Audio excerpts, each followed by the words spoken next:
Greetings hobbyists, this is Artisans of Vol, and in this video we're having a look at how we can take the new array modifier in Blender 5 and make it even better. So in a recent video we looked at the new array modifier and it is pretty sweet. It's got way more options than it used to, with having the option of using line, circle or curve, the circle being particularly impressive. There's a link to that video in the description if you want to check that out if you don't know anything about this new awesome way of doing arrays. But in that video we mentioned that there is one issue with the transform modifier that could maybe be a little bit better. If we go to object as our source of our transform and bring in something like a empty, so let's just bring in a plain empty here, and then we use that as our object for our offset. So let's just click on that. And what this will do is use that point as the first step in this array, and then each of the additional points work off the same distance and direction, repeated over and over again. And we pointed out, well, this is maybe not the most helpful thing. What we want instead is something like this. So here's our array modifier, and if we go to transform, yes, we can do this so that we've got that set up as the first point, but we probably want it to be able to be the end point, with all of the points or the count in between going between the object and the original position. And you can see we can put our count up here. So this is a much more useful place for us to be, and I can think of way more uses for this than I can for the other option. Now, if you can't bother to do this yourself, this is already available on the channel's Patreon page, as long as you're in the 3D design tier. But this is relatively simple to sort out, so let's have a look at how we're going to do that. So we're back at the original file, and let's get going with how we're going to fix this. So first thing we need is our geometry node editor. Let's just change this to geometry node editor there, and then when we click on this, we have our array, and this is what the array modifier looks like. It's fairly intimidating, but actually we don't really need to do much to this. We're just adding something in, and we're going to add it to this transform instances part, which is actually probably the simplest bit. Though I will say we don't again need to tinker with this. We're just going to splice something in so we have an extra option. So we'll do this down here.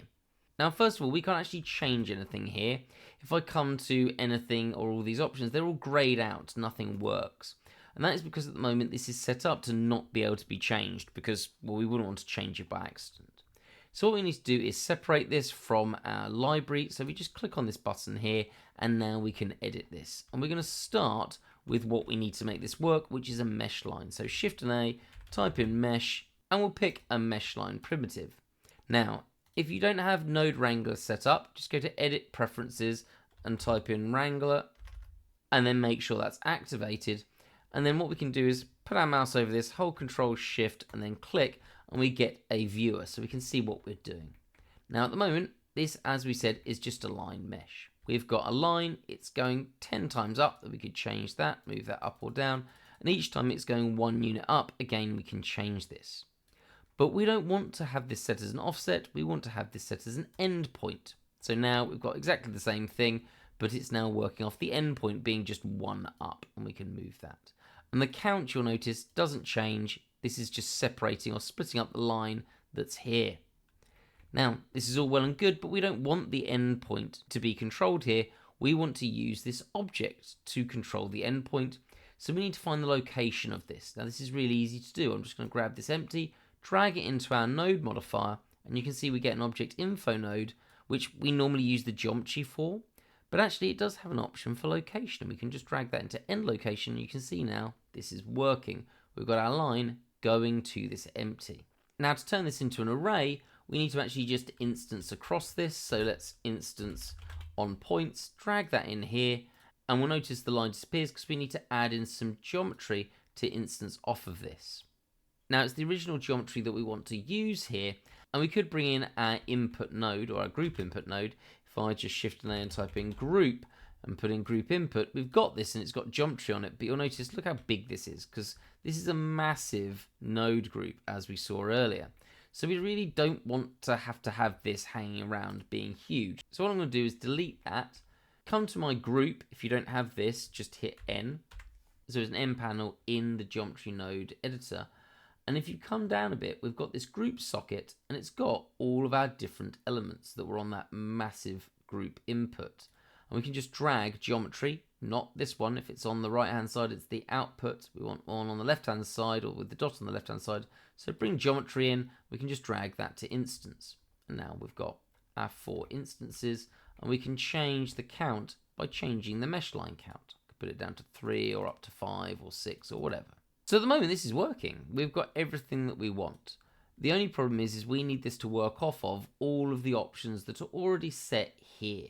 And this is, again, quite easy to do because we've got all of these in the group sockets already. For example, we already have a count.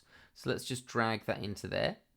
We've now got a group input for count, and we can just drag that into the count. So now you'll notice this goes up to 5 because we've got 5 here. So we can change this around. So we've got this linked in. We also need to have this object, which we've got as the empty, we dragged it in from the object outliner, actually to be controlled by whatever we use here. And once again, this is called the transform object. Let's scroll down to where we find transform object. There we go, transform object is there. Oh, and as a hint, you can see that this has got an orange input node, or whatever you'd call this space, and this is orange here, so we know that they link together. Drag that in here, and nothing's changed except for now this is controlling what we're inputting. Once again, I could click here, click on the object empty, and that works. So at this point, we've got everything working really nicely. This is going very well. Now what we need to do is now bring this into our geometry node setup, the bigger geometry node setup. And to do that, we need to do this after this part of the transform instances. So we've got this being joined in here, and then we need to add an option here, which is going to be our selection box here. So to do this, let's just get rid of this viewer node, drag all of these up, so we've got everything here. And I'm just going to put this somewhere over here, I guess, for now. Let's just neaten this up a little bit. Okay, so we've got this here.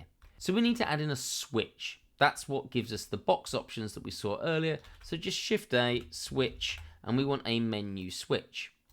So this is our menu switch, and we need to set up our options. So click on here, come to node, and we're going to select, well, firstly, option A, we're going to have this as our point 1. So this means that our empty or whatever object it is the first point. We also want to have this as the endpoint as the other option. So let's click that, and we're going to set this to endpoint there, and we're going to have the default, which we just got here, as point 1. So it sets up like that automatically. We'll drag that into here. So now this is working, and we can get our options or our nodes that we've set up here to be the other option. So now endpoint. Now what will happen is if I change this to endpoint, it goes to being the endpoint. If we come back here, it's point 1. Easy. So this is now working. Now what we need to do is set this up in our node group so that we've got this as an option in the array modifier. So we need to bring that in. We're going to go back to group for this, and we need to add in a new socket. Again, we could do this by Shift A and type in group input, drag that in here, but again, it's massive, so let's not do that. This seems pretty wasteful. What we're going to do is come over to our group sockets, click plus, and click a new input. And you'll notice if I drag this in, we've got just this socket, a generic socket. Now, if we drag this menu into here, this is going to go a bit wrong. It's going to say it doesn't like this because this is set up as a float. And we can see this in our group socket. If I come down here, the type is set as float. We don't want it as a float. We need it as a menu. Now, everything's going to disappear for a second because this socket doesn't know what it's working off of. If we just click here and click point 1, everything comes back. And that's the only time we'll really need to do this because we're going to make this work correctly now. So, at the moment it's set, well, at the top. We don't want it all the way up there. We want it much further down, so we can just drag it down to where we want it. And we want it below the transform object. So scroll down to where we find transform object, and let's just put that in there. So now, and for some reason it just always goes back, we've got this socket here underneath, and we've got this option. Okay, let's make this a bit neater. We don't want to call this socket, so let's double click. We're going to set this as transform setting is our option there with our 2 choices. And we don't want this to be a drop-down box, I think. We've already got a drop-down box there and another potential one there. So let's just come to our group options again. I'm going to click expanded. So now we get these options side by side. So now we can just go from point 1, so it's the first point, to this being our endpoint. Really easy. We could always just come back to this being a line if we wanted to, and come back to it being a transform. So we can jump between these really nicely, and all the other functions like randomizing still work. Let's do some rotation, all work perfectly fine. We'll just turn that off. So there we go. So now this is pretty much sorted. The only issue at this point is if I just click here and press G, you'll notice that this isn't working very nicely. As soon as we move things, we've got one last thing to fix, and that is if we come back here, we need to change this to relative. What that's going to mean is that now the beginning point is wherever we move it to, so the position of the object by itself. If we just hide this array, it's the original point, and then everything goes towards the empty, and we can move the empty. And if we ever need to and keep this fixed, we'll just select the empty, shift select the array, Control and P, and parent to object. So now I can move this all in one go. So there we go, we've got it sorted.